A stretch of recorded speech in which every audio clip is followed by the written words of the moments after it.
what makes people think that the OLED switch is going to be much better than the original switch released back on March 3rd of 2017. Welcome back to another video on the channel, Charles Morris. And we're going to be looking at the OLED switch today.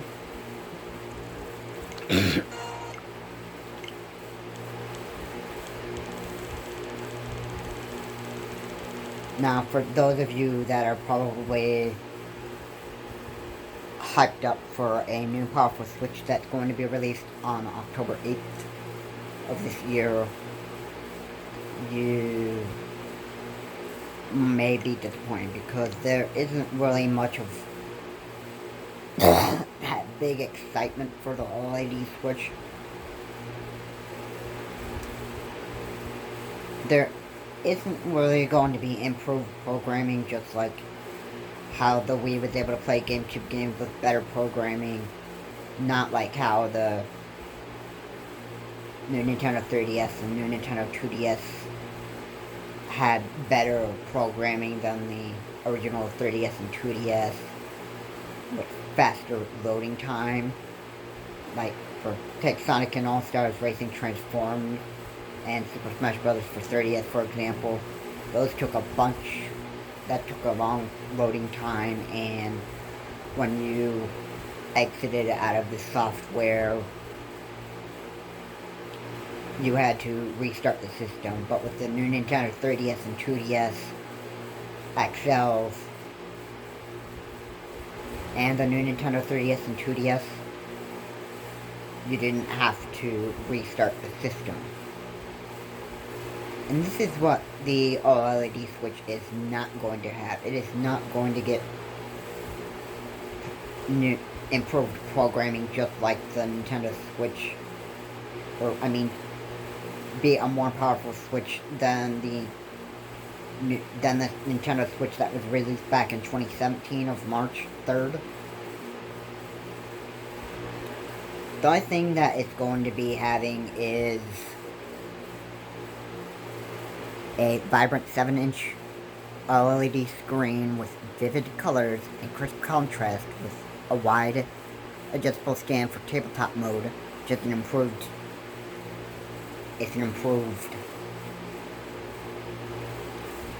kickstand versus the regular Nintendo Switch.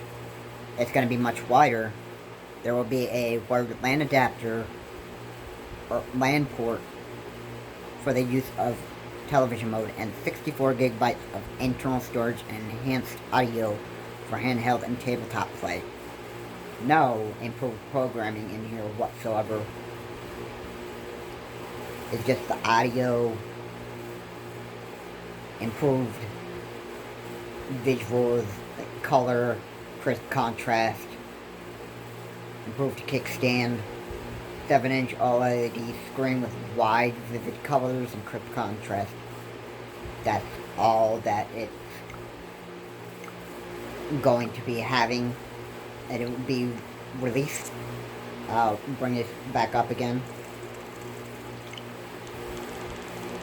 As I said before, October 8th.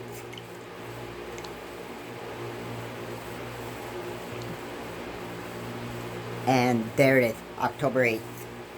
That's when it's going to be coming out. This will be priced at $349.99. Now you round that up, that's going to be $350 right there, and that stuff. And no, they are not going to fix the Joy-Con drifting in the new Switch model. So, I did not get my hopes up high for that. But that's the one main thing I wanted to be discussing on this channel in this video. So I can rephrase that.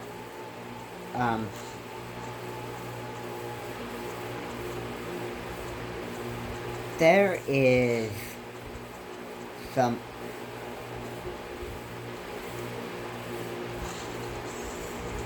it's a pretty big deal for the Joy-Con drifting problem. People are very upset about this, and you know, that's the one thing about this new product. If you're going to release this new LED switch, and this has been a problem since the original, is Joy-Con drift, especially Joy-Con drift. If you're going to release your new model Nintendo, then I would at least, you know, improve the Joy-Con and fix the drift, like you have refused to do for the second one. Instead, what you do is they give you another pair of Joy-Cons to use and that stuff. You send your Joy-Cons back to Nintendo, and all they do is just give you a new pair for free. Now, that doesn't necessarily fix the Joy-Con's drifting problem at all. They just give you a new pair and that stuff, and they just don't even, you know, they send you a paper that said that we have identified the problem and that stuff. But have they really identified the kind of, have they really took the time to figure out how it's drifting and how to improve it? Not exactly. Now, that is going to be a huge flaw right there in the new product and that stuff. Because when they start reviewing Nintendo's newest product, and they say to Nintendo that we have received a bunch of complaints that customers are complaining about Joy-Con drift. Is that true? And they probably give you like the old ready filmed aim. Here at Nintendo, we do not believe that Sony and Microsoft are direct competitors with us. The lie that former president Reggie filmed aim has told Geek Squatter Summit. And which made a video and was pretty upset with what Reggie said. So if that's the case and that stuff, if you're planning to release this new model Nintendo of the OLED Switch, then I would highly recommend that you recommend that you delay the release date here and actually fix and improve the Joy-Con drifting issue and that stuff, so that when people pay $350 for an OLED Switch, that they're not going to just, you know, constantly have this kind of problem with the Joy-Con. Now, for the Pro controllers, they necessarily don't drift. It depends on what controller you're buying. If you're going to be buying like a third-party one and stuff, it's not going to work exactly how you would want it to be working.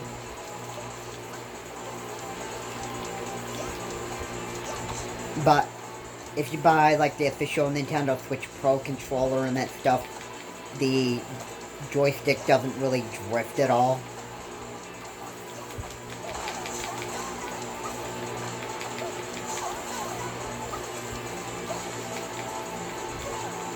I mean, it's not really much of a problem if you just buy like a Pro controller, but the Joy-Con, on the other hand, if your product's got bad reviews and that stuff because of Joy-Con drifting and that stuff, there could be lawsuits filed against you, and you know what would happen next? You could probably go bankrupt or, you know, go out of business because you're not one of those gaming companies that are just in for the competition. And there could be some, you could be in some pretty serious financial trouble.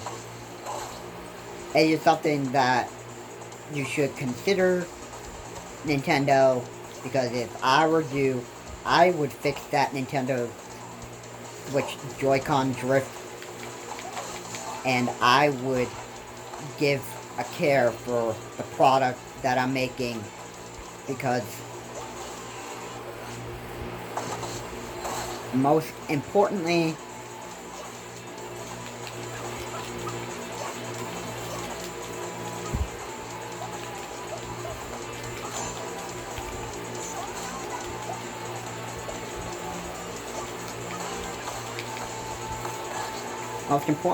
if I were you, I would clearly consider improving what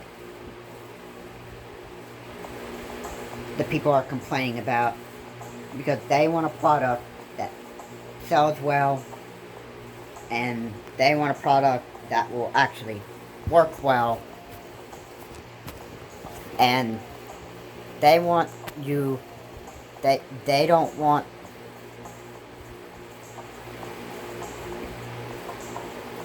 you to foul up.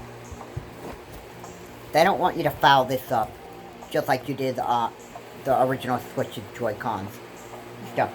Because if you don't fix the Joy-Con drift and that stuff, I got some news for you. And it's going to be some pretty bad news for you, Nintendo. If you don't fix your Joy-Con drift and that stuff, well then how can you expect the models of the OLED Switch to actually sell that well? That's the bad news that I've got to say to you. It's true. If you don't fix the Joy-Con drift and the OLED Switch and that stuff, you're going to be in some real big trouble. And people review your product and they say if you don't improve the programming and you don't, make something better that the people are satisfied with and that stuff, then you can expect your sales to go down, like, bad. Even, like, to the floor. And pretty much your sales could actually go down the toilet, and you could be in some pretty big financial trouble.